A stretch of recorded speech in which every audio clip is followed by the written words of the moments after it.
Sounds of the rain hit the roof. My pet red-waisted wasp protect larvae in the nursery cells.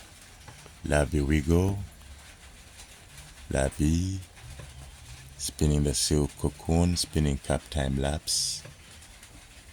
Larvae pipetting, preparing for the adult stage. We do see the leg movement. It's a kind of communication. I don't know what kind of communication that is. We do see the wasp beat the wings, tap the silk bulbs, probably stimulating the larvae to quicken the process. I don't know. We'll get to know in time. Birds chop away. Beautiful scene.